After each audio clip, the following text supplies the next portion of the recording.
Hello guys, मेरा नाम Raja Babu. Growing sense में आप लोग का स्वागत है। गाइज, मैंने अब तक 2 सीरीज को पढ़ा दिया है। कहने का मतलब है 2 प्ले लिस्ट को डाला है, जिस प्ले लिस्ट का नाम है बेसिक ऑफ स्टॉक मार्केट और बेसिक ऑफ ट्रेडिंग। मैंने बेसिक ऑफ स्टॉक मार्केट में बताया है कि शेयर मार्केट क्या होता है, आईपीओ क्या होता है, एफपीओ क्या होता है, एनएसई का क्या काम है, बीएसई का क्या काम है, सेबी का फंक्शन क्या है, ब्रोकर का क्या काम है, इंडेक्स क्या है, इंडेक्स में किस कंपनी का वेटेज ज़्यादा है, किस इंडेक्स में किस कंपनी का वेटेज कम है, ये सब को एक्सप्लेन किया है। और दूसरा प्ले लिस्ट बनाया है जिसका नाम बताया है कि बेसिक ऑफ ट्रेडिंग है। उस basic of trading play list में मैंने बताया है कि ट्रेडिंग क्या होता है, फंडामेंटल ट्रेडिंग क्या होता है, टेक्निकल ट्रेडिंग क्या होता है, यानी कि पूरा ट्रेडिंग का टाइप बताया है। Carry forward trading, BTST, STBT, intraday, ये सब को एक्सप्लेन किया है।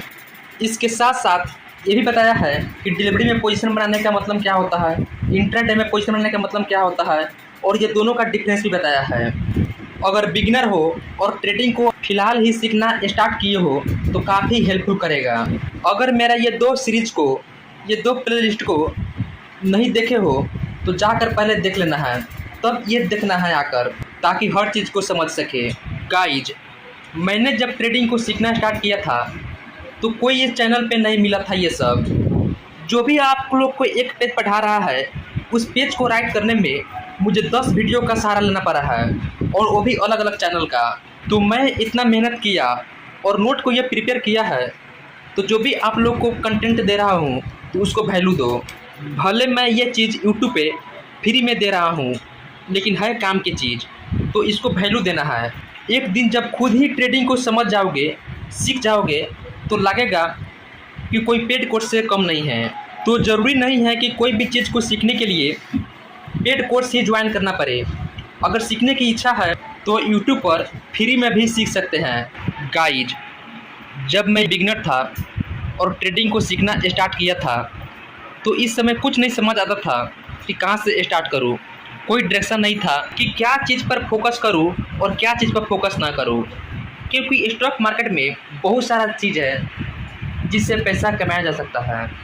बहुत कोई ऐसा होता है जो केवल इंडिकेटर का पालन करके ही प्रॉफिटेबल बन जाता है, और बहुत कोई ऐसा होता है जो न्यूज बेस पर काम करके प्रॉफिटेबल बन जाता है, और बहुत कोई ऐसा भी होता है जो केवल ऑप्शन चेन को देखकर प्रॉफिटेबल ट्रेडर बन जाता है। तो मुझे समझ ही नहीं आता था कि क्या चीज़ का फॉलो करूं मैं और क्या चीज़ का फॉलो नहीं करूं मैं। तो स्टार्टिंग में सबसे पहले इंडिकेटर को समझा कि लीडिंग इंडिकेटर क्या होता है, लैगिंग इंडिकेटर क्या होता है। उस लीडिंग एंड लैगिंग इंडिकेटर में बोलिंगर बैंड, एमएसीडी, आरएसआई और सुपर ट्रेंड, ऐसे बहुत सारा इंडिकेटर को स्टडी किया, जिसमें 2 चीज़ हमको सूट किया। पहला आरएसआई, जिसको रिलेटिव स्ट्रेंथ इंडेक्स कहा जाता है, और दूसरा एमएसीडी। इस पे मैं लगभग 6 मंथ तक काम किया, लेकिन काम करने के बावजूद भी लॉस में ही रहा। इसके बाद ये चीज़ को छोड़ दिया और ऑप्शन चेन पर ध्यान देने लगा। फिर ऑप्शन चेन को मैं पालन किया। 6 मंथ काम करने के बाद इस पर भी प्रॉफिटेबल ट्रेडर नहीं बन पाया, क्योंकि जो डाटा था ऑप्शन चेन का वो बहुत चेंज होता था। फिर मैं एफआईडीआई डाटा को देखा, ग्लोबल मार्केट, डाउ जोन, नेस्डैक, ये सब को स्टडी किया, फिर भी कुछ नहीं हुआ। यानी कहने का मतलब है कि मैं मार्केट में ब्लैंक ही था। फिर मैं प्राइस एक्शन को समझना स्टार्ट किया, candlestick pattern, chart pattern, trend line, support और रेजिस्टेंस। तो कॉन्फिडेंस काफ़ी आ गया, क्योंकि जो भी इंडिकेटर होता है और जो वॉल्यूम होता है, ये सब के सब प्राइस एक्शन से ही निकला हुआ है, और ये बाकी जो भी चीज़ है ये तो एक प्रकार का सेंटिमेंट देता है। इसीलिए मैं यहाँ कोई इंडिकेटर नहीं पढ़ाएगा, कोई वॉल्यूम नहीं पढ़ाएगा। मुझे प्राइस एक्शन सबसे बेस्ट लगा, तो वही चीज़ को मैं भी आप लोग को नॉलेज देने की कोशिश करूँगा। जब पूरा प्राइस एक्शन को कंप्लीट कर दूंगा तब बताऊंगा कि ऑप्शन चेन को देखकर कैसे ट्रेड करते हैं, एफआईडीआई कैसे देखते हैं, और ग्लोबल मार्केट में यूएस मार्केट को ट्रैक करके इंडियन मार्केट को कैसे ट्रैक करते हैं। ये सब तभी बताऊंगा जब प्राइस एक्शन कंप्लीट हो जाएगा। जितने भी बड़े बड़े ट्रेडर होते हैं ये सब के सब प्राइस एक्शन पे ही फोकस करते हैं, क्योंकि पैसा इसी से बनता है, एकदम रियल चीज़ है। इसीलिए अगर आप लोग शॉर्टकट मनी के पीछे भागे होंगे, इंडिकेटर और ऑप्शन चेन को केवल देखकर पैसा बनाने को सोच रहे होंगे, तो ये चीज़ को छोड़ दो और प्राइस एक्शन को समझो। प्राइस एक्शन ही पैसा को जनरेट करेगा। प्राइस एक्शन को समझने में थोड़ा टाइम लगेगा, इसके लिए थोड़ा टाइम देना पड़ेगा। अगर समझ जाओगे तो पैसा तो भाई बनाने से कोई नहीं रोक सकता है। तो चलो मैं प्राइस एक्शन को बताना स्टार्ट करता हूँ। पूरे स्टॉक मार्केट में दो प्लेयर्स प्ले करता है, पहला बायर्स और दूसरा सेलर्स। बायर जो होता है मार्केट को ऊपर लेकर जाता है और सेलर जो होता है मार्केट को नीचे लेकर आता है। सपोज ये 1 डे का कैंडल है, जरूरी नहीं है कि ये 1 डे का कैंडल ही हो, आपका मन, आप चाहे तो इसको 15 मिनट का कैंडल मान सकते हो, 5 मिनट का मान सकते हो, 1 आवर का मान सकते हो, लेकिन मैं जो है ये कैंडल को 1 डे का माना है। तो ये 1 डे कैंडल का हाई है और ये लो है और ये ओपन है और ये क्लोज है।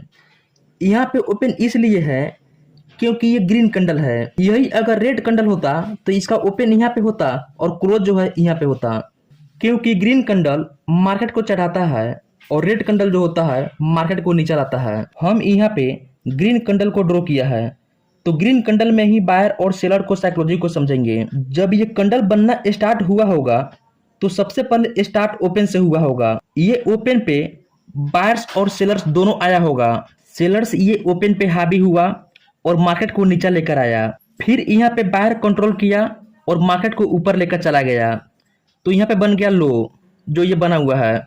फिर यहाँ पे सेलर कंट्रोल किया मार्केट को और मार्केट को नीचे ला दिया, तो ये बन गया हाई और मार्केट को सेलर नीचे लाया और एक दिन का कैंडल कंप्लीट हो गया, तो ये बन गया क्लोज।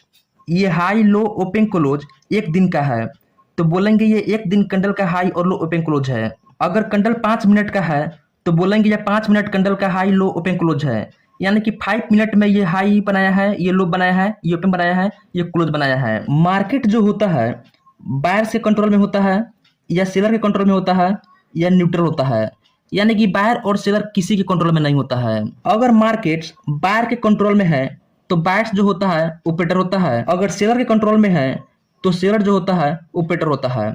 ऑपरेटर का मतलब 12 इंस्टीट्यूशन, 12 फंड हाउस, जिसके पास फंड की कोई कमी नहीं होती है, तो इसी के अकॉर्डिंग मार्केट मूव करती है। जैसे में मार्केट यहाँ पे ओपन हुआ, नीचे आया और उस लो से खतरनाक मार्केट ऊपर जाकर हाई लगाया, क्योंकि ये लो पर बायर्स ऑपरेटर आया जो अच्छा क्वांटिटी से बाई किया और मार्केट को ऊपर कर दिया, तो इसी को हम बोलते हैं price action. Behaviour of price movement track with respect to time is called price action. कहने का मतलब है टाइम के रिस्पेक्ट में प्राइस का बिहेवियर को ट्रैक करके, ऑब्जर्व करके ट्रेड लेना ही प्राइस एक्शन होता है।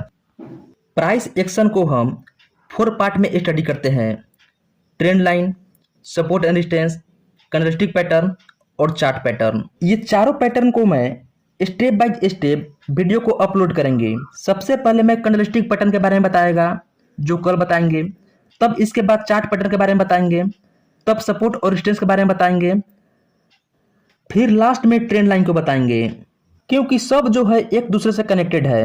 ये चारों पार्ट्स को बढ़िया से पढ़ना है और नोट्स को प्रिपेयर करना है। तो चलो गाइज, आज के लिए बस इतना ही, फिर मिलते हैं नेक्स्ट वीडियो में कैंडलस्टिक पैटर्न के साथ।